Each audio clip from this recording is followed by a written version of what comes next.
Ibu CGP yang saya hormati, dan perwakilan murid kelas 6 yang saya banggakan. Marilah kita panjatkan puji syukur atas kehadirat Allah Subhanahu wa Ta'ala yang telah memberikan nikmat sehat kepada kita sehingga kita bisa bertemu di sini dalam acara diseminasi budaya positif. Aksi nyata modul 1.4 calon guru penggerak angkatan 9. Sholawat serta salam tak lupa kita curang limpahkan kepada junjungan kita Nabi besar Nabi Muhammad Sallallahu Alaihi Wasallam, dan mudah-mudahan syafaatnya sampai kepada kita semua selaku umatnya hingga akhir zaman. Amin ya rabbal alamin. Langsung saja saya akan membacakan susunan acara pada hari ini, yaitu yang pertama pembukaan, yang kedua acara inti, yang ketiga sesi tanya jawab, dan yang keempat penutup. Untuk mempersingkat waktu, marilah kita buka acara ini dengan bacaan basmalah bersama-sama. Bismillahirrahmanirrahim. Acara yang kedua yaitu acara inti yang akan dibawakan oleh Ibu Siti Falah Khalifah. Waktu dan tempat dipersilakan.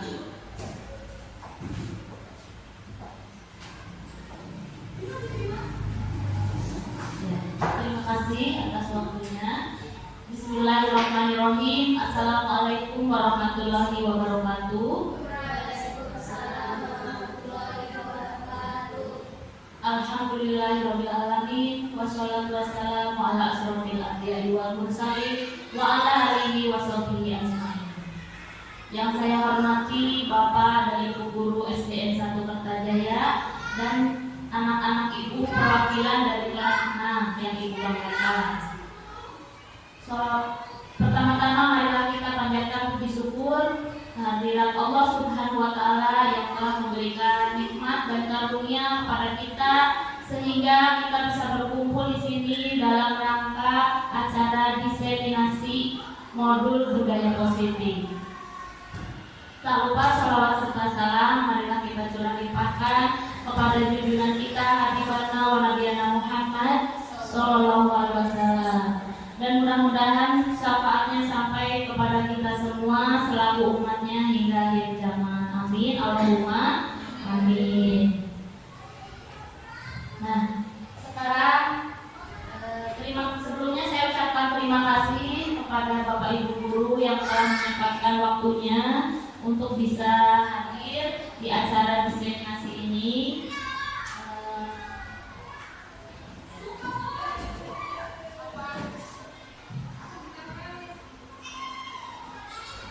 Nah, ini adalah modul 1.4 merupakan tugas saya, tugas aksi nyata.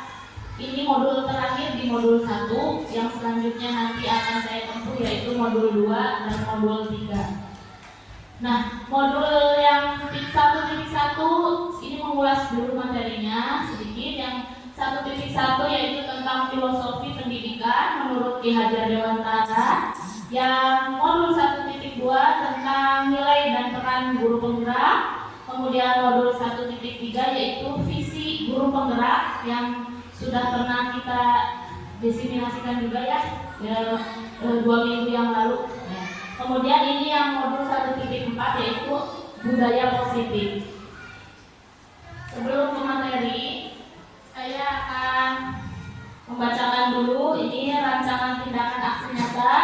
Yang pertama latar belakang, yang kedua ada tujuan, yang ketiga tolak ukur, yang keempat tindakan yang akan dilakukan, dan yang kelima dukungan yang dibutuhkan. Yang pertama latar belakang, ini Ki Hajar Dewantara mengumpamakan sekolah itu sebagai sebuah ladang tempat persemaian bibit.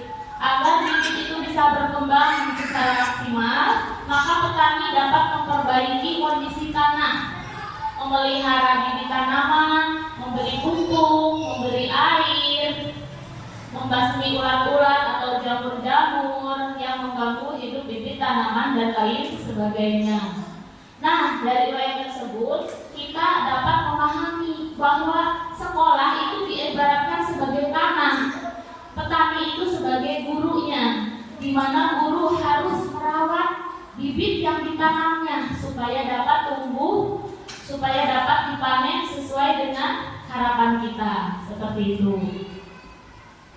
Kemudian tujuan aksi nyata budaya positif ini bertujuan menumbuhkan budaya positif di sekolah dengan meyakini nilai-nilai kebajikan universal serta menciptakan murid yang merdeka dan mempunyai disiplin kuat sesuai profil pelajar Pancasila.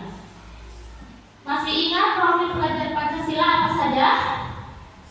Ya, ada lagunya, mari kita nyanyi bersama ya. Siap? 1, 2, 3.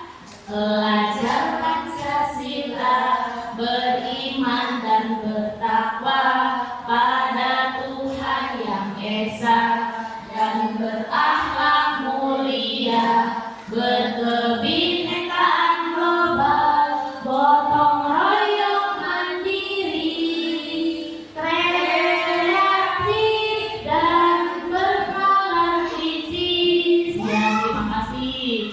Nah, itu yang diharapkan siswa-siswi kita itu sesuai dengan profil pelajar Pancasila.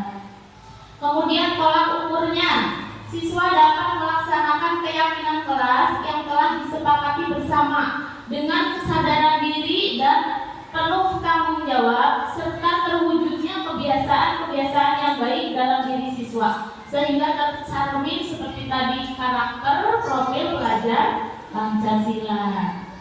Di sini ada lini masanya, yaitu ada rencana perbaikan, mengevaluasi keyakinan kelas yang telah dibuat secara berkala, kemudian menempatkan diri pada posisi kontrol manajer secara konsisten dan berkelanjutan, menerapkan segitiga restitusi pada setiap masalah yang ada, dan terakhir tindakannya yaitu berkolaborasi dengan semua pihak demi terwujudnya budaya positif di sekolah kita. Tindakan yang akan dilakukan bersama rekan CGP lain dan rekan guru dan kepala sekolah ini untuk menjelaskan pentingnya penanaman budaya positif dan keyakinan di kelas di sekolah, serta meminta izin kepada kepala sekolah untuk mendiseminasikan bersama rekan-rekan guru di SDN 1 Kertajaya ini. Yang kedua, tindakan yang akan dilakukan yaitu berkolaborasi dan berkoordinasi dengan wali kelas yang lain untuk membuat keyakinan kelasnya masing-masing. Dukungan yang dibutuhkan tentunya yaitu yang pertama dari Bapak Kepala Sekolah, yang kedua dari rekan guru, dari orang tua murid atau komite, dan juga dukungan dari murid. Ya.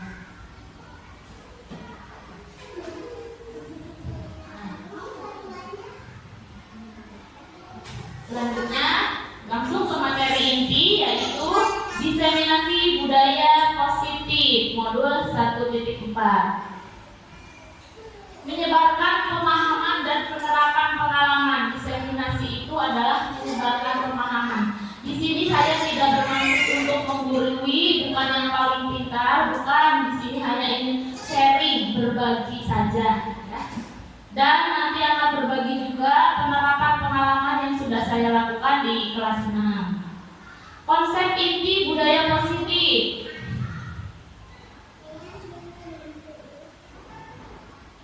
Di sini ada konsep-konsep inti dari budaya positif, ada beberapa. Yang pertama, perubahan paradigma belajar. Yang kedua, nilai kebajikan. Yang ketiga, motivasi perilaku manusia. Yang keempat, keyakinan kelas. Yang kelima, disiplin positif. Yang keenam, kebutuhan dasar manusia. Yang ketujuh adalah posisi kontrol guru. Dan yang terakhir, yang kedelapan adalah segitiga restitusi. Yang pertama ini pembelajaran dengan paradigma baru. Pembelajaran paradigma baru adalah pembelajaran yang dirancang berdasarkan prinsip pembelajaran berdiferensiasi, sehingga peserta didik belajar sesuai dengan kebutuhannya berdasarkan tahap perkembangannya sesuai teori psikolog modern untuk mewujudkan profil pelajar Pancasila. Di digalakan ya dalam kurikulum Merdeka ini adalah dari kata different. Different itu adalah berbeda. Jadi dalam pembelajaran itu bukan berarti guru harus membuat LHPD yang berbeda-beda setiap anak, bukan. Jadi kan awalnya kita mendiagnosis kebutuhan anak, karakteristik anak kan berbeda, ada minat bakat berbeda. Nah, nanti kita kan akan mengetahui anak yang memiliki karakteristik audio siapa, yang sukanya mendengarkan dari belajar dengan mendengarkan suara, yang sukanya visual dengan melihat-lihat gambar. Kemudian nanti ada kelompok yang kinestetik, jadi dengan melakukan atau keterampilan. Nah, nanti setelah dikelompokkan, kita dalam memberikan tugas itu, misalnya nanti anak itu terserah dia, misalnya tentang ada teks bacaan, apakah mau dibuat poster atau misalnya anak mau membuat puisi, itu nanti terserah anak memilih sendiri sesuai karakter dan keinginannya masing-masing. Jadi kalau berdiferensiasi itu diserahkan lagi ke anak, kemampuan anak, keinginan anak, karakteristik anak, inginnya dibuat seperti apa, begitu ya. Kemudian selanjutnya ini adalah stimulus respon dan teori kontrol. Bagaimana seseorang bisa berubah dari paradigma stimulus respon kepada pendekatan teori kontrol? Yang kita tahu selama ini kan yang stimulus respon ya, realitas kebutuhan kita sama. Teori kontrolnya adalah realitas kebutuhan kita berbeda. Kemudian semua orang melihat hal yang sama. Teori kontrolnya, setiap orang itu memiliki gambaran yang berbeda. Kita mencoba mengubah orang agar berpandangan sama dengan kita. Teori kontrolnya, kita berusaha memahami pandangan orang lain tentang dunia. Kemudian perilaku buruk dilihat sebagai suatu kesalahan. Teori kontrolnya, semua perilaku memiliki tujuan. Orang lain bisa mengontrol saya. Teori kontrolnya, hanya Anda yang bisa mengontrol diri Anda. Ini contohnya, segenggam tangan kita menggenggam. Kemudian kita tulis harapan kita misalnya di dalam kertas, kita genggam. Nah, teman kita yang satu berusaha untuk membukanya. Nah, kontrol itu ada di diri kita atau ada di teman kita. Kontrol itu ada di diri kita. Apakah kita mau memegang erat atau kita akan membuka, itu ada kontrol itu ada pada diri kita. Ini orang lain bisa mengontrol saya. Teori kontrolnya hanya Anda atau hanya kita yang dapat mengontrol diri kita sendiri. Kemudian pemaksaan ada pada saat rujukan gagal. Teori kontrolnya, kolaborasi dan konsensus menciptakan pilihan-pilihan yang baru. Model berpikir menang kalah. Teori kontrolnya model berpikir menang-menang. Jadi tidak ada egois-egoisan ya. Selanjutnya di sini nilai-nilai kebajikan. Nilai-nilai kebajikan yang disepakati bersama lepas dari suku bangsa, agama, bahasa maupun latar belakangnya. Nah, ini nilai-nilai kebajikan ini dari yang profil pelajar Pancasila yang tadi ya, ada beriman, bertakwa kepada Tuhan Yang Esa, berakhlak mulia, kemudian berkebinekaan global, gotong royong, mandiri, kreatif dan bernalar kritis. Kemudian ini ada keterampilan hidup, life skill. Ini nanti nilai-nilai kebajikannya nih kita lihat, ada yang dapat percaya, lurus hati, pendengar yang aktif, tidak merendahkan orang lain, dan memberikan yang terbaik dari diri. Ini IBO Primary Years Program, ini program untuk usia 3-12 tahun, ini anak SD ya. Ini diharapkan nilai-nilai kebajikan yang muncul adalah toleransi, rasa hormat, integritas, mandiri, menghargai diri sendiri, menghargai orang lain, antusias, empati, keingintahuan, kreativitas, kerjasama, percaya diri, dan komitmen. Ya. Kemudian yang nomor 3 adalah motivasi perilaku manusia. Manusia, kita khususnya, jika melakukan sesuatu pasti ada motivasinya, betul tidak? Ya, motivasi. Motivasi perilaku manusia ini ada 3. Yang pertama, untuk menghindari ketidaknyamanan. Yang kedua, untuk mendapat imbalan atau penghargaan. Yang ketiga, untuk menjadi orang yang mereka inginkan dan menghargai diri sendiri dengan nilai-nilai yang diyakini. Nah, ini siswa biasanya kalau motivasi itu melakukan sesuatu itu motivasinya takut dihukum atau ingin menerima penghargaan dari guru. Ya, seperti itu biasanya, ingin mendapatkan imbalan atau penghargaan. Kemudian ada hukuman, konsekuensi, dan restitusi. Apakah ada yang bisa membedakan antara hukuman, konsekuensi, dan restitusi? Hukuman itu apa ya? Siapa yang membuat hukuman? Bapak Ibu ya? Kita semua ya yang membuat hukuman. Hukuman itu sifatnya memaksa. Kalau konsekuensi, siapa yang membuat? Kalau konsekuensi itu anak sudah mengetahui dulu. Jadi udah ada kesepakatan antara guru dan siswa. Kalau hukuman kan ini langsung sifatnya, misalnya datang terlambat, suruh keliling lapangan 5 kali, misalnya suruh hormat bendera. Ini hukuman bersifatnya langsung satu arah. Kalau konsekuensi ini 2 arah. Jadi siswa itu kalau melanggar dia sudah tahu. Misalnya kalau tidak mengerjakan PR maka menulis 1 lembar. Nah, kalau itu sudah jadi konsekuensi, sudah ada aturannya, siswa sudah mengetahuinya, maka itu yang dinamakan konsekuensi. Restitusi ini proses menciptakan kondisi bagi murid untuk memperbaiki kesalahannya. Proses berkolaborasi yang mengajarkan murid untuk mencari solusi sendiri. Nah, di sini ada nanti tampilan untuk restitusi.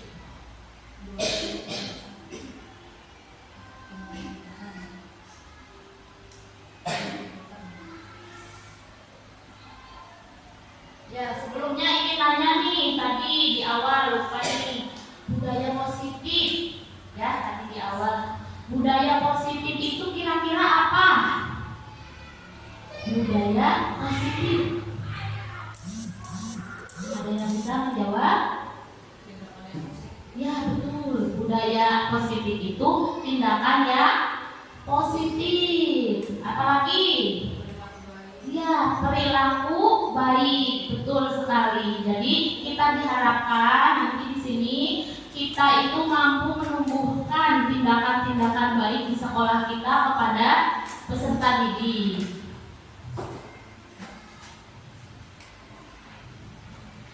Nah, di sini tadi ada yang tentang perbedaan antara hukuman, konsekuensi, dan restitusi.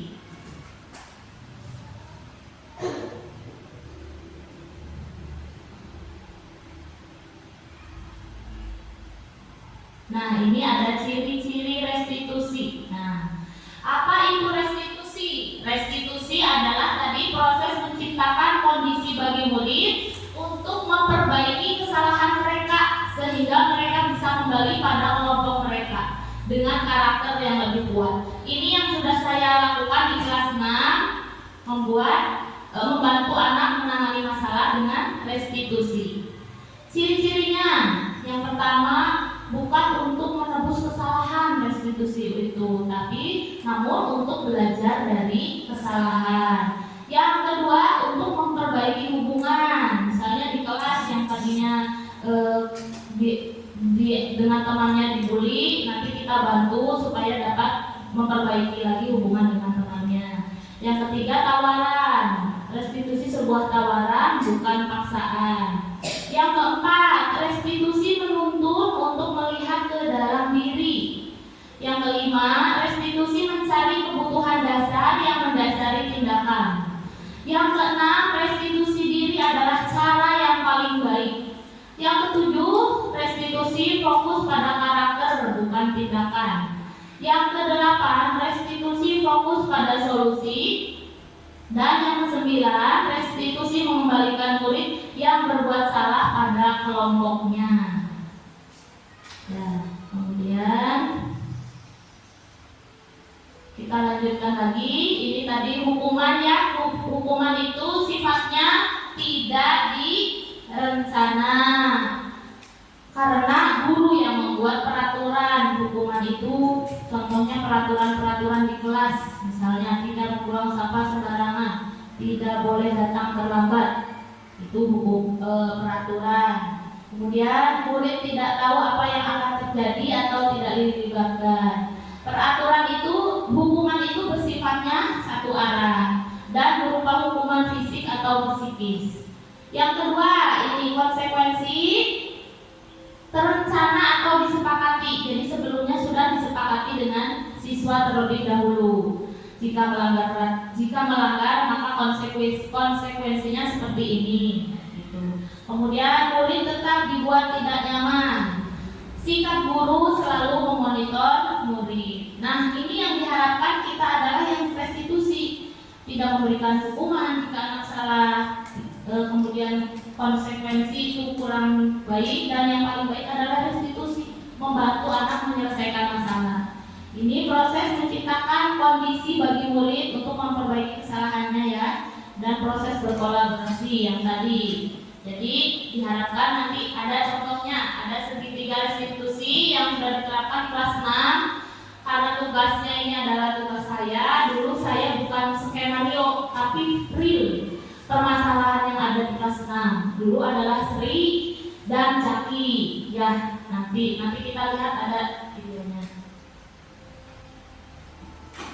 Kemudian yang keempat yaitu keyakinan kelas. Mengapa keyakinan kelas bukan peraturan kelas? Ada yang bisa menjawab? Apa sih keyakinan kelas? Kalau peraturan itu siapa yang membuat? Guru. Kalau keyakinan kelas? Ya, guru bersama murid. Kalau peraturan itu kan sifatnya memaksa, guru yang membuat. Kalau keyakinan kelas itu siswa dan guru. Nah, dulu di kelas 6 awalnya membuat kesepakatan kelas, itu ada di belakang, namun kalimatnya masih negatif. Itu yang ada di pohon-pohon. Itu mereka membuat kesepakatan kelas. Kalimatnya masih ada kata tidak, jangan, dilarang, tidak boleh, masih ada kata-kata itu.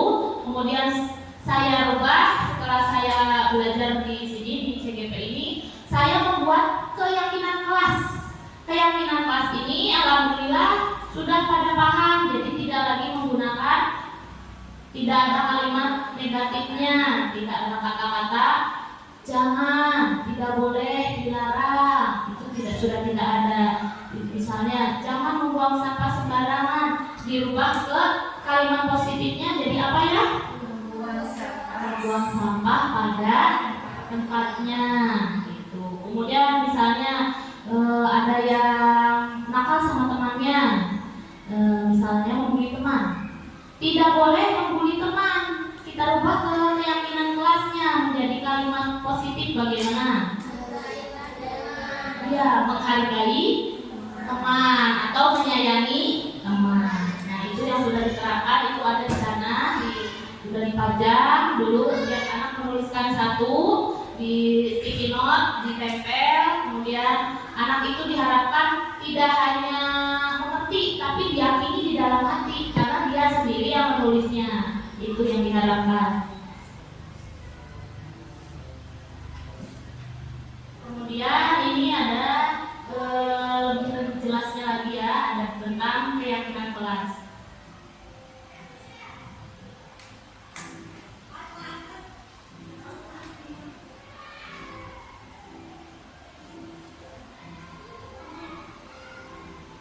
Nah, mengapa tidak peraturan saja?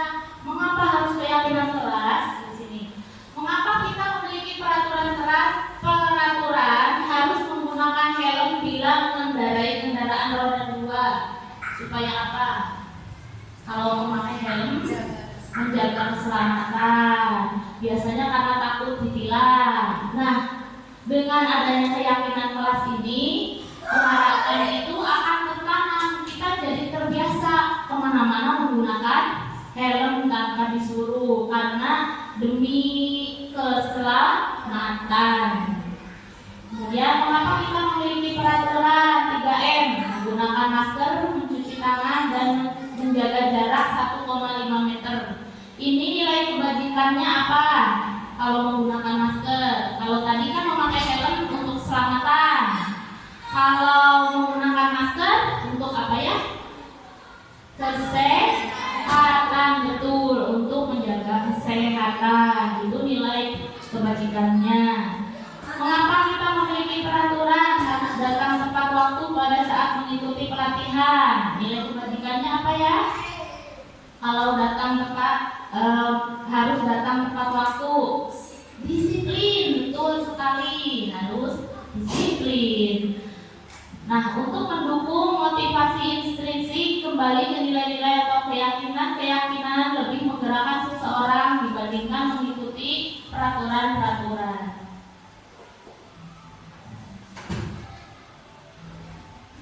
Nah, di sini ada yang pertama yang tadi peraturan kelas diharapkan menjadi keyakinan kelas dan di dalam lingkungan yang positif sehingga terbentuklah budaya positif. Jadi dari peraturan kemudian menjadi keyakinan dan dengan dukungan lingkungan yang positif, hal itu bisa menjadi budaya positif. Yang mana yang merupakan keyakinan kelas? Yang sebelah kiri atau sebelah kanan? Yang ini atau yang ini? Yang keyakinan kelas yang mana? Ini datang tepat waktu, mengucapkan salam, menjaga kebersihan sekolah. Ini kesepakatan kelas, kami guru dan murid yang saling menyayangi, kami murid yang semangat belajar. Yang keyakinan kelas yang mana? Kalau ini kesepakatan kelas, ya datang. Ini yang mana? Keyakinan kelas itu biasanya nilai-nilai universal. Jadi kalimatnya tidak terlalu panjang seperti tadi disiplin, kemudian menyayangi teman, tertib, seperti itu ya. Kemudian apalagi tadi keyakinan kelas? Menghormati teman, ya. Kemudian selanjutnya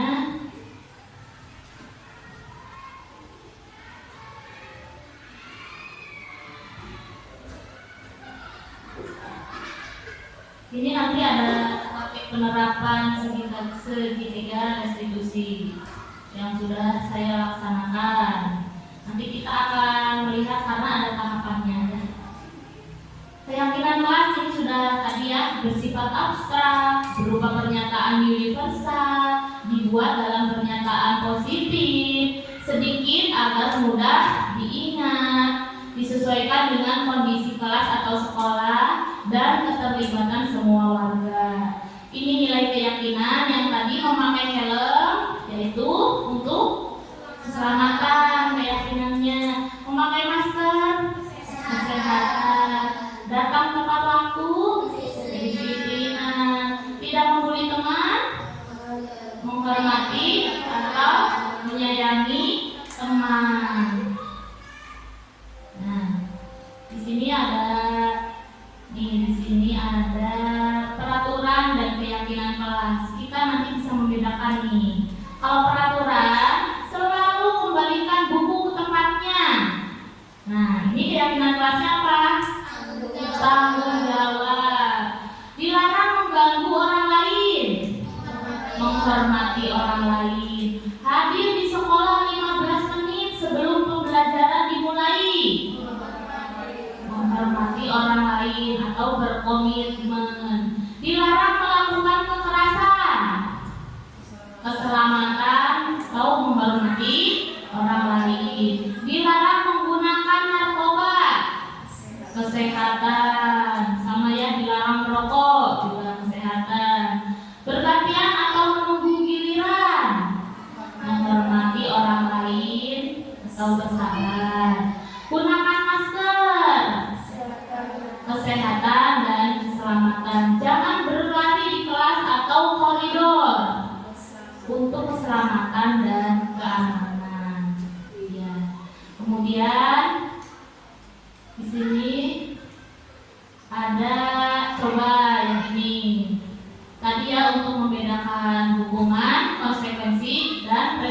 restitusi. Tindakan guru mencatat 100 kali di dalam buku kalimatnya, saya tidak akan terlambat lagi karena terlambat ke sekolah. Oh, ini siswa ya, disuruh mencatat. Ini kira-kira apa? Hukuman. Betul. Lari mengelilingi lapangan basket 2 kali karena terlambat hadir di sekolah. Hukuman. Murid diminta untuk push up 15 kali karena tidak menggunakan masker ke sekolah. Hukuman. Menggantikan kertas tugas teman yang telah dicoret-coret. Konsekuensi, karena sudah tahu ya kalau misalnya dia tuh melanggar, konsekuensinya harus mengganti kertas teman. Membersihkan tumpangan air di meja tulis karena tersenggol pada saat belajar. Konsekuensi kalau menumpahkan air ya harus membersihkan. Murid disuruh untuk mengenakan sepatu seharian di sekolah karena tidak mengenakan sepatu berwarna hitam. Hukuman. Lari mengelilingi lapangan basket 2 kali karena terlambat 10 menit untuk pelajaran PJOK. Konsekuensi. Nah, itu perbedaan hukuman dan konsekuensi. Contoh kalimatnya di sini, hukuman itu ciri-cirinya sesuatu yang menyakitkan. Kemudian kalau konsekuensi itu sesuatu harus terjadi. Membuat anak sakit fisik maupun hati untuk jangka waktu lama. Kalau hukuman itu, kalau konsekuensi itu membuat anak merasa tidak nyaman dalam jangka waktu pendek.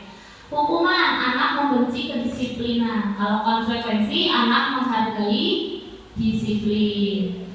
Paksaan, konsekuensinya ini stimulus tanggapan.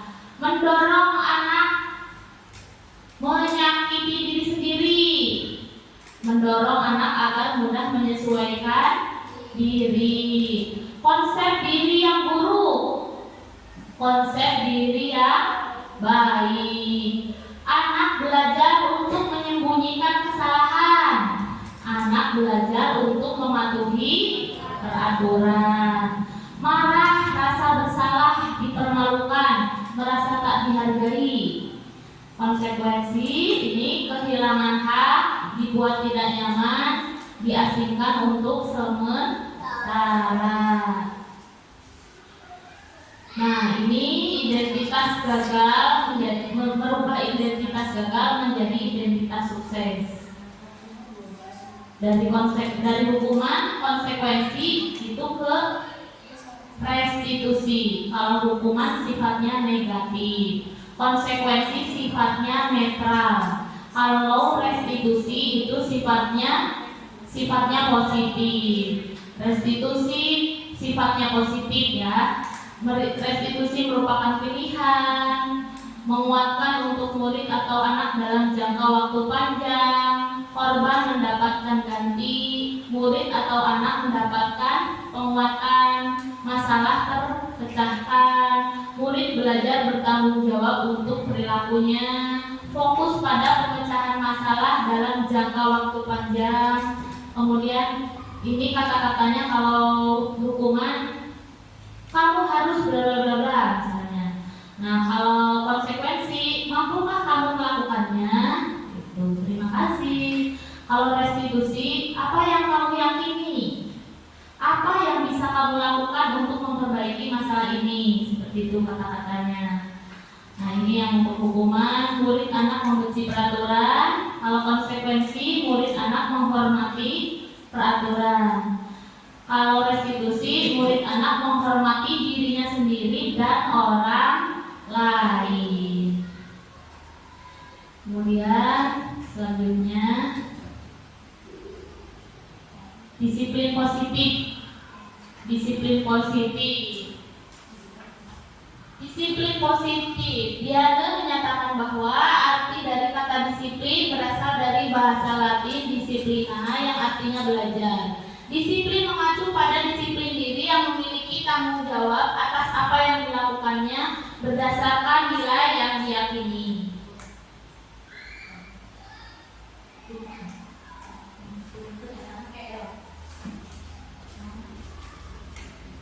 Disiplin positif.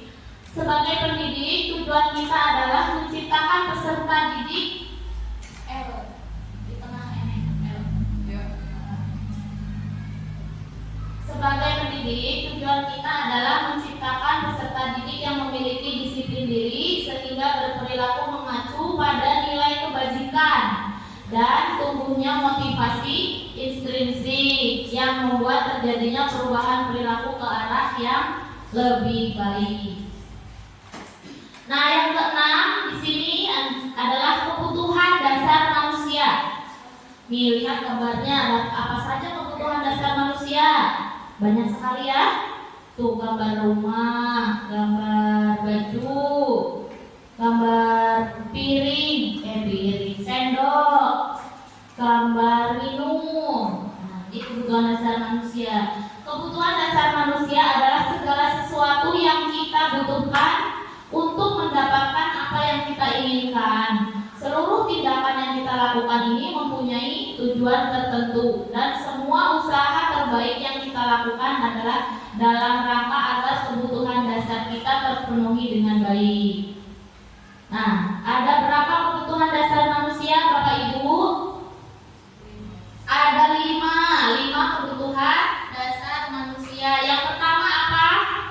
Kebutuhan bertahan hidup. Perlu tidak? Jelas. Yang utama adalah bertahan hidup, makan, pakaian, tempat tinggal, kemudian keamanan dan kesehatan. Yang kedua, kebutuhan kasih sayang. Ini rasa diterima, dipedulikan, berbagi, kerjasama, menjadi bagian dari kelompok. Kebutuhan dasar yang ketiga, penguasaan, harga diri, keinginan untuk dianggap, memimpin prestasi. Ini biasanya kalau anak yang bermasalah, kita harus mengetahui dulu nih kebutuhan dasar apa yang belum terpenuhi.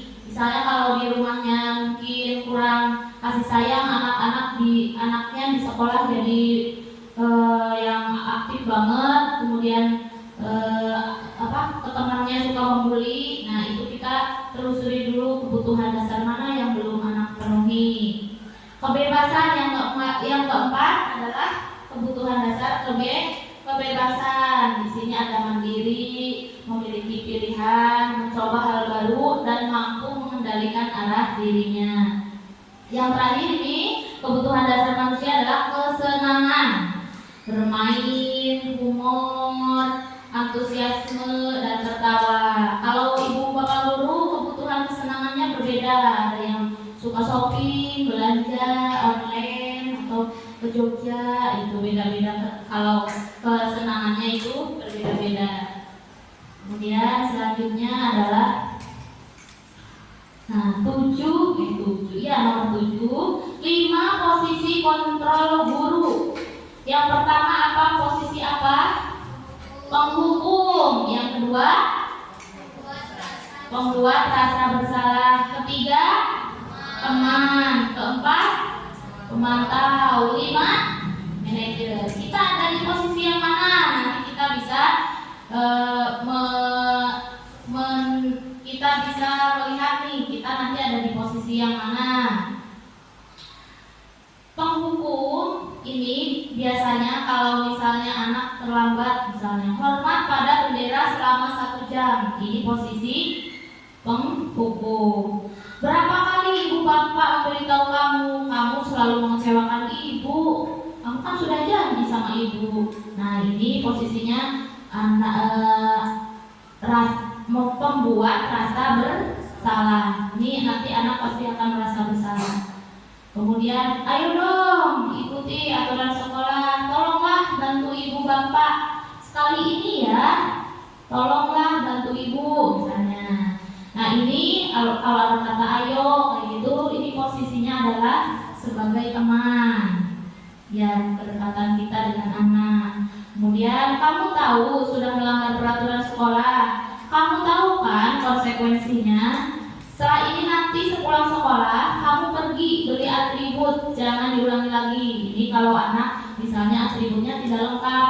Nah, ini kata-katanya sebagai posisi kontrol apa ya?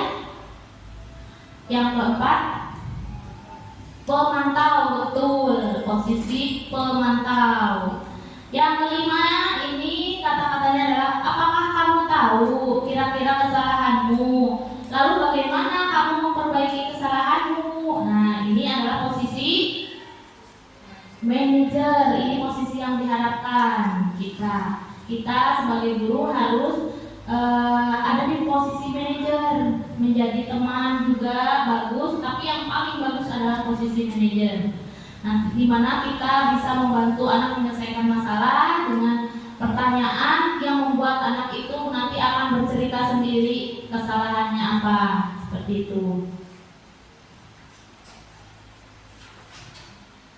Nah, di sini nanti ada tayangan ya, ada tayangan contoh dari kalau posisi kontrol guru 5 posisi kontrol guru.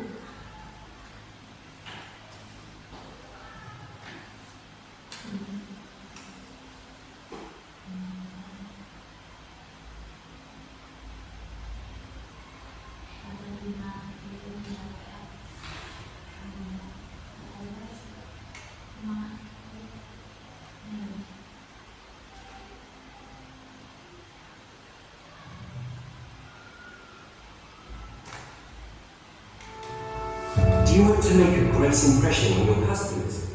Get a professional email from GoDaddy and untuk lebih memahami kelima posisi tersebut, mari kita kita perhatikan saksikan bersama-sama. kasus Naren yang terlambat hadir 20 menit di sekolah dan melihat bagaimana kelima posisi kontrol dalam menghadapi masalah tersebut.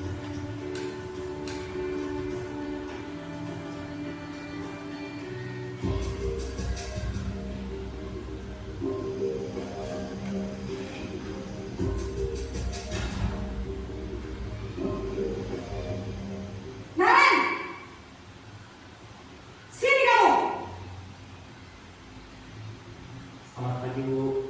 Selalu terlambat. Kamu deh, pasti terlambat. Maaf Bu, saya Apa? Apa coba? Alasan kamu apa lagi? Kapan sih kamu tidak terlambat? Malas sekali ya kamu jadi anak. saya Dasar pemalas. Gak kapok-kapok sih kamu. Sudah berapa kali terlambat? Sana, kamu keliling lapangan basket 2 kali. kenapa saya harus keliling lapangan basket Bu? Kenapa? Kamu melawan ibu. Berani-beraninya jawab.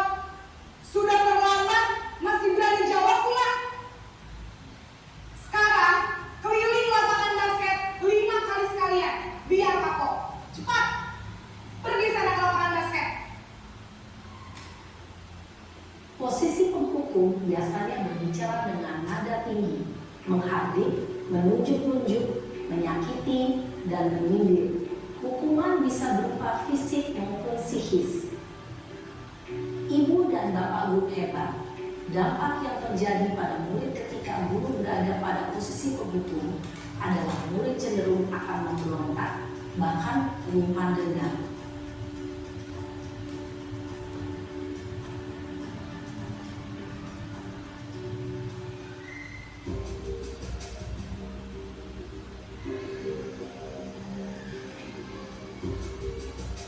Nah, ini posisi yang kedua, membuat rasa bersalah.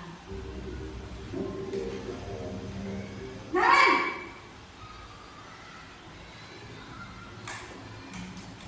Selamat pagi Bu. Naren! Kamu kenapa terlambat lagi, nak? Ya Tuhan, Naren. Kamu senang ya bikin ibu susah ya? Kalau kamu terlambat lagi, nanti ibu yang ditegur bapak kepala sekolah, nak. Disangka ibu tidak bisa membina kamu.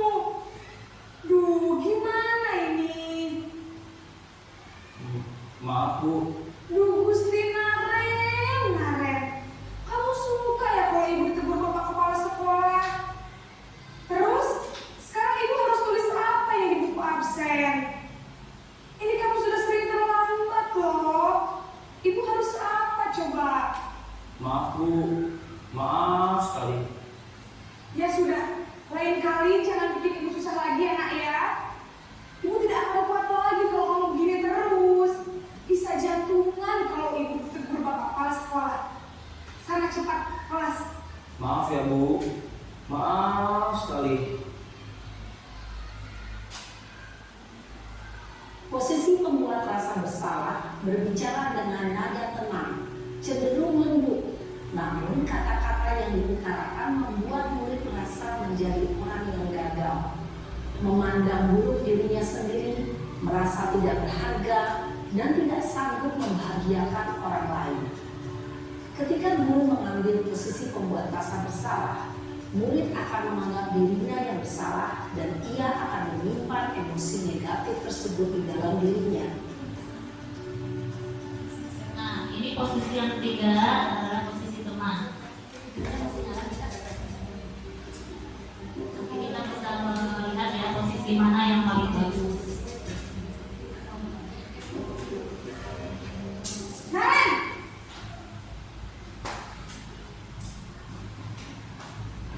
Selamat pagi Bu.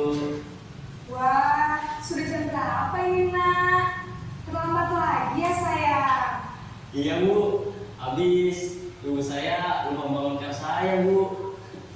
Kamu malah menyalahkan ibu kamu.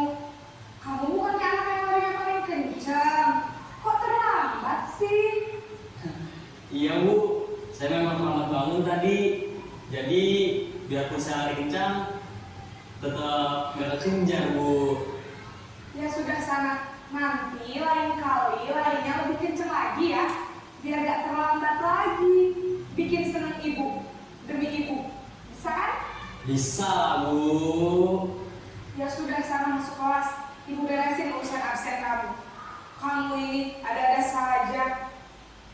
Nah, ini posisi teman ya. Dalam posisi teman, guru berbicara dengan nada suara ramah, akrab, cenderung bersenda gurau untuk menjaga suasana tetap santai. Murid akan merasa senang, aman, dan akrab dengan guru. Identitas yang tercipta adalah identitas sukses atau berhasil. Namun, perlu diingat, karena ini masih dorongan eksternal, maka ada faktor ketergantungan dari murid kepada orang tertentu. Di sini, guru aksennya, sehingga di lain waktu, murid bisa berperilaku baik, namun hanya kepada orang-orang tertentu saja. Nah, ini posisi yang keempat, posisi pemantau atau monitor.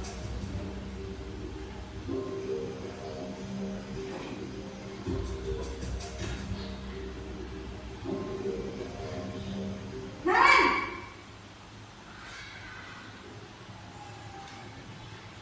Selamat pagi Bu.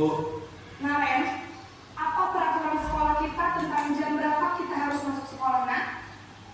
Kita harus di sekolah jam 7 Bu. Iya betul, sekarang sudah jam 7.20. Naren sudah tahu konsekuensinya jika terlambat hadir.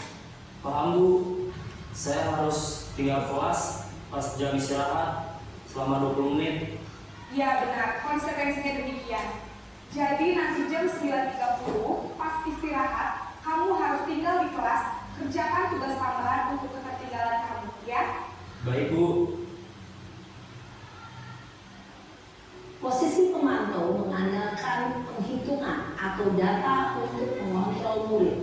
Guru mengarahkan murid berdasarkan peraturan dan konsekuensi.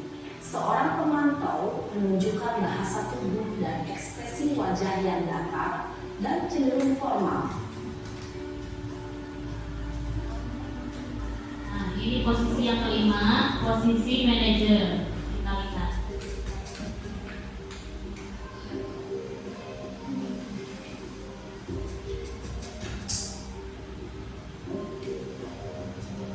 Naren!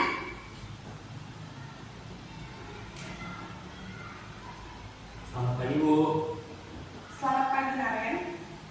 Maaf Bu, saya terlambat. Iya, sekolah masuknya jam 7, sekarang sudah jam 7.20. Jadi sekarang bagaimana ini Naren? Maaf Bu, saya lupa setel alarm saya semalam. Baiklah, menurut kamu, keyakinan sekolah yang mana yang perlu kamu tingkatkan? Menghargai diri sendiri dan orang lain mungkin ya Bu. Setuju. Jadi, apakah Naren meyakini prinsip saling menghormati tersebut? Iya Bu, saya meyakininya. Apakah Naren bersedia memperbaiki masalah keterlambatan ini? Bersedia Bu. Bagaimana kamu akan memperbaiki masalah keterlambatan ini?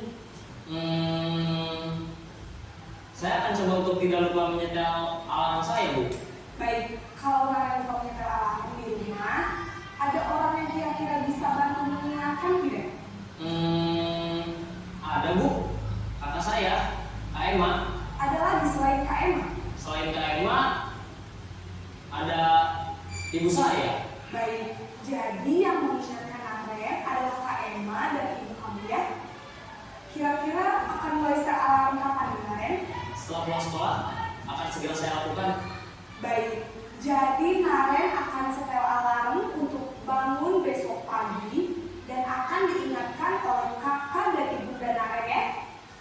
Ada lagi yang mungkin perlu dilakukan Naren agar tidak terlambat bangun lagi. Tidak ada Bu. Baik Naren, terima kasih untuk kerjasama kamu. Sekarang kamu perlu kembali ke kelas untuk belajar. Baik Bu, terima kasih. Posisi manajer adalah posisi kontrol yang disarankan untuk membimbing murid memiliki sikap disiplin yang positif, yaitu murid yang mandiri, bertanggung jawab, dan dapat memecahkan masalah. Tujuan dari posisi ini adalah agar murid dapat berefleksi atas tindakannya. Guru akan dengan tulus memberikan pertanyaan-pertanyaan bermakna, sehingga membuat murid dapat belajar dari kesalahannya dan mencari sebuah solusi untuk menyelesaikannya. Ibu dan Bapak Guru hebat, setelah mengamati adegan kelima posisi kontrol tadi, kira-kira posisi mana yang paling ideal? Posisi mana yang dapat menunjang motivasi intrinsik murid? Ya, tentu posisi manajer. Posisi ini memang posisi ideal yang ingin dituju setiap pendidik. Nah, tadi setelah menyaksikan yang ada posisi teman, posisi yang pertama, dan sampai posisi yang kelima, menurut Bapak Ibu dan siswa, yang mana yang paling bagus? Yang kelima ya, posisi manajer. Dan diharapkan guru itu posisi kontrolnya berada sebagai manajer. Dan jadi nanti kita memberikan pertanyaan-pertanyaan yang bermakna. Jika anak itu membuat kesalahan, kita memberikan pertanyaan bermakna sehingga anak itu mampu mencari solusinya sendiri. Dia akan bercerita masalahnya tanpa kita harus menjudge dulu, tapi dia cerita dulu masalahnya, kemudian kita bisa menanyakan solusinya dan anak itu nanti akan berpikir dengan sendirinya. Selanjutnya, nah yang tadi ya, yang ini sudah. Nah, posisi kontrol apakah aku? Coba di sini. Kalau saya kecewa sekali dengan kamu. Nah, ini kira-kira posisi kontrol gurunya apa ya? Teman, ya. Ada yang lain?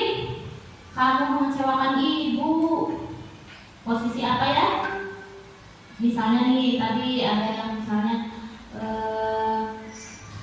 kan sudah janji, kita sudah janji, kamu melanggar, kamu mengecewakan ibu.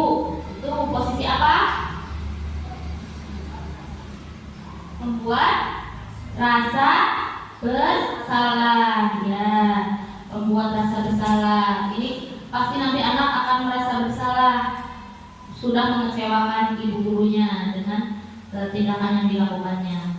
Apa rencanamu untuk menyelesaikan masalah ini? Ini yang paling bagus tadi ya. Posisi apa ya?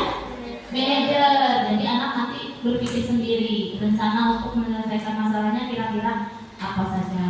Kemudian, kamu tidak pernah dapat nilai kalau kamu tidak mengerjakan tugas. Nah, ini sebagai pemantau. Guru selalu memantau murid. Kemudian, ayolah lakukan demi ibu atau bapak. Nah, kalau kalimat ayo-nya tadi. Sebagai apa ya posisi guru? Bapak ibu? Ayolah lakukan demi ibu. Gitu. Yang ayo. Sebagai teman, ya, sebagai teman. kamu tidak pernah benar melakukannya, lari keliling lapangan. Nah, penghukum, betul, posisinya nih penghukum. Ya, selanjutnya adalah yang terakhir segitiga restitusi. Suatu proses dialog yang dijalankan oleh guru agar dapat menghasilkan murid yang mandiri dan bertanggung jawab. Ini yang pertama adalah menstabilkan identitas. Tahapan yang kedua adalah validasi tindakan yang salah. Yang ketiga tahapannya adalah menanyakan keyakinan. Ini yang sudah saya praktekkan di kelas 6. Yang pertama menstabilkan identitas. Kata-katanya nih, kamu bukan satu-satunya yang pernah melakukan ini. Setiap orang pasti pernah melakukan kesalahan. Atau misalnya, ibu tahu setiap orang tidak ada yang sempurna. Ibu juga pernah melakukan kesalahan. Itu kata-kata untuk menstabilkan identitas yang tadinya gagal ke sukses. Identitas sukses. Kemudian validasi tindakan yang salah. Nih kata-katanya, kamu tentunya punya alasan mengapa melakukan itu. Kemudian, adakah cara yang lebih efektif untuk mendapatkan yang apa kamu butuhkan? Ini lebih ke alasan. Misalnya yang kemarin saya terapkan itu ada yang membuat masalah di kelas 6. Saya bertanya, ibu bapak tidak bermaksud untuk mencari siapa yang bersalah. Ibu di sini ingin membantu kamu menyelesaikan masalah. Karena setiap manusia pasti pernah berbuat salah. Ibu juga pernah berbuat salah. Coba ceritakan alasanmu. Bertanya alasan, di sini nanti anak akan bercerita sendiri. Ya bu, tadi saya menendang iris, misalnya seperti itu ya. Nanti kita lihat ada ininya, ada videonya. Kemudian yang ketiga menanyakan keyakinan. Keyakinan kelas apa yang telah disepakati. Nah, di terakhir kita tanya, kamu melanggar keyakinan kelas mana yang telah kita sepakati. Seperti itu. Nanti anak akan, oh ini bu, misalnya tadi kalau datang terlambat tidak disiplin, ya disiplin bu, saya melanggar keyakinan disiplin. Gitu. Nah, misalnya nih, kamu ingin menjadi orang yang seperti apa? Ini ada di menanyakan keyakinan. Nah, kita lihat lagi di sini tentang menanyakan keyakinan kelas. Nah, untuk membuat anak yang merasa gagal karena berbuat salah menjadi positif terhadap dirinya. Ini tadi tahap yang pertama adalah menstabilkan identitas. Guru berkata, berbuat salah itu hal yang manusiawi. Tidak ada manusia yang sempurna. Terus lagi kata-katanya adalah, Bapak juga pernah berbuat salah. Kita pasti bisa menyelesaikan masalah ini. Bapak atau ibu tidak tertarik untuk mencari tahu siapa yang benar, siapa yang salah. Bapak ibu lebih tertarik untuk membantu menyelesaikan masalah. Kalau kamu menyalahkan dirimu sendiri terus menerus, apakah kamu bersikap baik pada dirimu sendiri? Nah, itu kata-kata yang untuk menstabilkan identitas anak. Kemudian validasi kebutuhan. Di sini yang tahap yang kedua, validasi kebutuhan. Validasi kebutuhan membantu siswa mengenali basic need, kebutuhan yang ingin dipenuhi ketika melakukan kesalahan. Pada dasarnya setiap tindakan manusia tujuannya adalah memenuhi kebutuhan. Guru berkata, kamu bisa saja melakukan hal yang lebih buruk, tapi kamu tidak melakukannya kan? Kamu pasti punya alasan mengapa melakukannya. Apa yang penting bagi kamu? Kamu boleh tetap berusaha menjaga sikap itu, tapi tambahkan sikap yang lain, yang baru. Nah, ini yang tadinya gagal menjadi sukses. Kemudian, maukah kamu belajar cara lain untuk mendapatkan yang kamu butuhkan tanpa harus memukul? Dan apakah kamu bisa melakukan dengan lebih baik besok lagi? Nah, ini yang validasi kebutuhan atau validasi tindakan yang salah. Kemudian yang ketiga menanyakan keyakinan. Apa nilai yang kita percaya di kelas yang telah kita buat? bisa menggunakan kata-kata kelas yang ideal itu yang seperti apa sih? Kelas yang diharapkan oleh kamu yang seperti apa? Kamu ingin jadi anak yang seperti apa? Apa yang kamu rasakan ketika kamu melakukan itu? Kamu menjadi orang yang seperti apa? Nah, ini untuk kata-katanya. Ya, mungkin dari saya pemaparan cukup sekian. Saya kembalikan lagi kepada MC.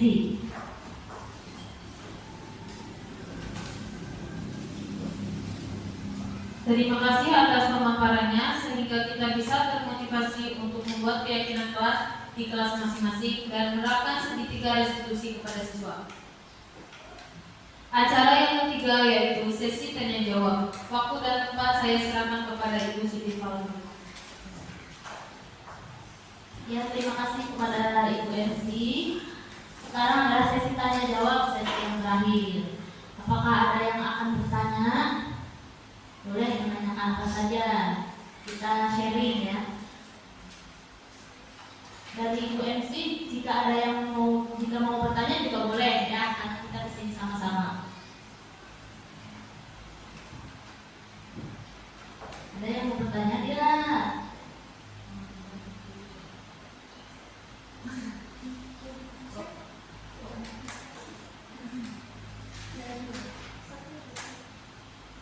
Oh ya, boleh dari Ibu MC juga ya. Kita sama-sama di sini. Bagaimana cara mengaplikasikan keyakinan kelas bersama siswa di kelas? Ya, terima kasih. Nah, yang cara pengaplikasian yang pernah saya lakukan di kelas 6 untuk membuat keyakinan kelas. Yang pertama, saya itu ajarkan dulu nilai-nilai kebajikan. Nilai-nilai kebajikan. Kemudian saya terangkan perlu tidak ada peraturan. Kata anak-anak perlu. Nah, setelah itu, setelah anak menganggap perlu peraturan, kita jelaskan kita sekarang membuatnya keyakinan kelas. Itu karena sebelumnya kalimatnya ada kalimat-kalimat yang negatif, yang ada kalimat tidak, ada kata-kata tidak boleh, dilarang. Kita rubah ya. Sekarang kita membuat keyakinan kelas.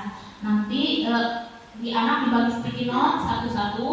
Anak menuliskan, misalnya kan yang tadinya tidak membuang sampah sembarangan. Nah, nanti anak itu merubahnya, misalnya jadi membuang sampah pada tempatnya. Semuanya maju, ditempel, itu yang pernah saya lakukan kelas 6. Setelah itu udah ditempel, kemudian direfleksi bersama guru, diambillah kesimpulan. Jadi suara-suara terbanyak yang keyakinan kelas yang mana saja itu ada di sana. Misalnya apa saja masih ingat murid-murid? Kamu membuat apa? Datang apa? Jagalah kebersihan kelas. Apalagi banyak ya. Kemudian menghargai waktu. Terus menyayangi teman. Nah, itu keyakinan kelas yang telah dibuat. Yang terakhir nanti ada tahapannya, yaitu ada penandatanganan kontrak. Atau jadi anak itu nanti maju satu-satu setelah membuat keyakinan, dia tanda tangan. Jadi dia itu meyakini apa yang telah dia buat dengan membuat tanda tangan seperti itu. Itu tahapannya dan sudah diterapkan di kelas 6 ya, alhamdulillah efektif. Kemudian ada lagi mungkin? Ada Bu. Oh ya, Ibu Hartati boleh.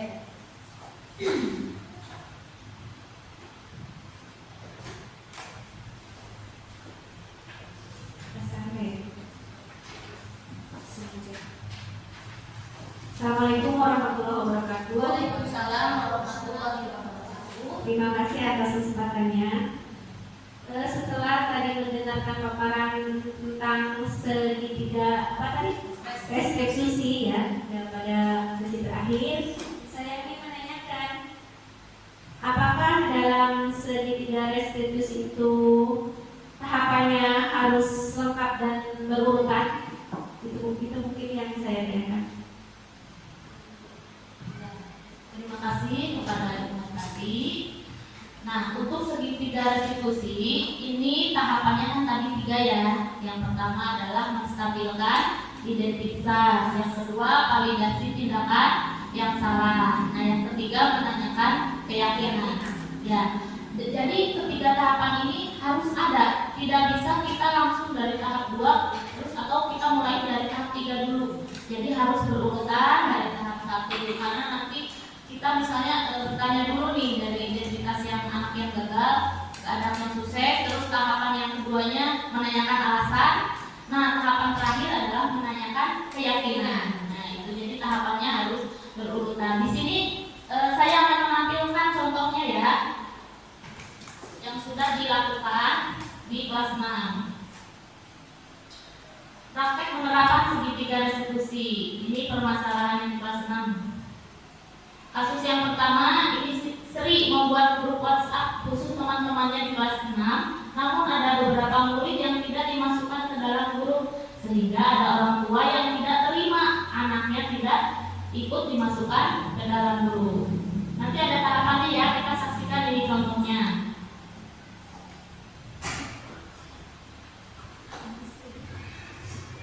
Selamat pagi, Sri.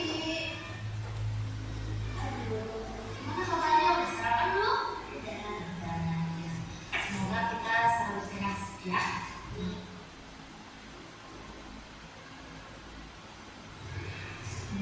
Selamat pagi, Sri. Gimana kabarnya? Udah sarapan belum? Udah. Semoga kita selalu sehat ya. Jaga kesehatan. Sekarang kan musimnya panas cuacanya, jadi harus banyak minum supaya tidak dehidrasi. Nah, Sri tahu nggak kenapa ibu panggil di sini? Enggak. Nah, jadi gini. Nah, ini tahap menstabilkan dehidrasi. Ini kemarin itu kan sempat dengar kabar ya, kami juga katanya kemarin itu ada yang membuat grup kelas 6, terus Sri sebagai adminnya, betul ya?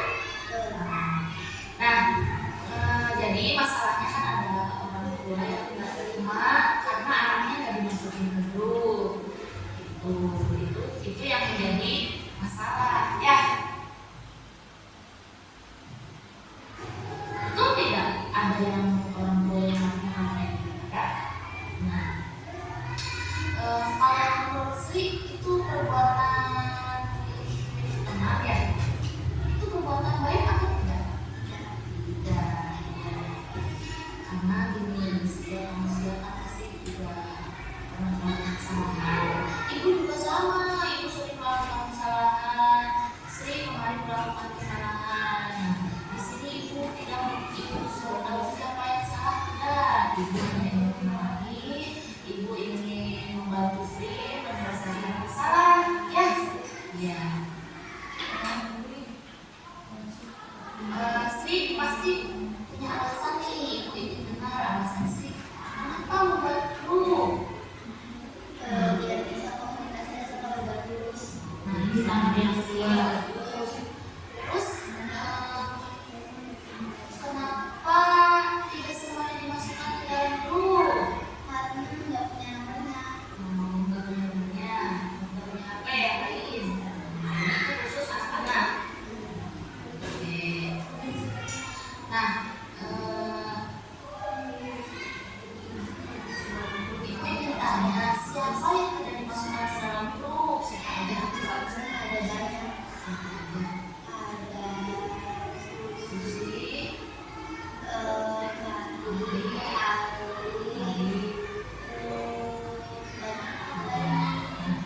dari mereka itu kan ada yang terima, tapi orang tuanya karena nggak tahu. Nah, yang jadi masalah karena ada yang nggak terima, anaknya tidak ikut dimasukkan ke dalam grup. Nah, itu ingin tanya kemarin. Nah, ini menanyakan alasan ya yang tadi. Nah, ini Kemarin terakhir. kita kan sudah membuat keyakinan kelas ya, kesepakatan kelas. Sri masih ingat? Kira-kira Sri melanggar kesepakatan kelas yang mana?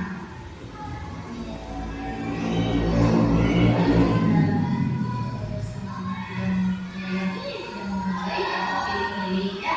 Harusnya menyayangi teman dan menghargai teman. Oke, Sri sudah paham ya.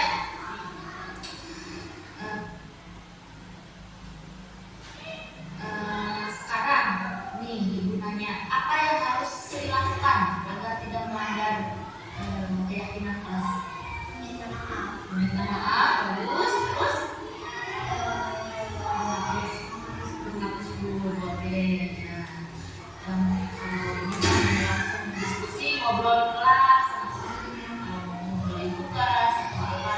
Memang niat baik kita kadang tidak baik orang lain, niatnya kita baik, orang lain nanti menggunakan itulah yang jadinya masalah. Ya, oke.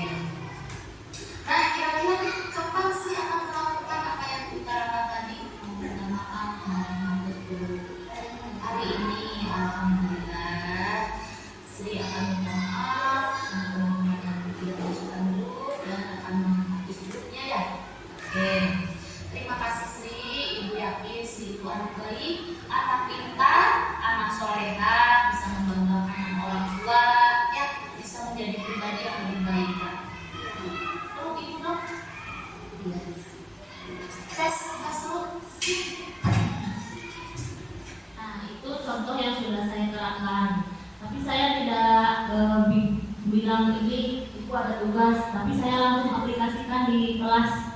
Jadi sekarang anak kelas 6 kalau berbuat kesalahan itu takut diwawancara katanya, karena di ruangan terpisah gitu, 4 mata. Jadi kemarin juga Jaki juga sudah ada di sini. Kemudian sekarang kalau ada yang berbuat salah Bu, bagus belum diwawancara Bu, itu kemarin ada masalah sama Bu Tati katanya, yang ngetrokin saya di kantin gitu. Bagus belum diwawancara, ya ibu mau wawancara bagus, mau kapan bagus? Besok Bu katanya, belum siap. Jadi dengan menggunakan segitiga restitusi ini, alhamdulillah anak itu jadi takut untuk berbuat kesalahan, takut diwawancara gitu katanya. Nah, mungkin itu yang bisa saya jawab. Nanti mohon maaf tidak ada kurangnya. Saya kembalikan lagi ke moderator, ke MC.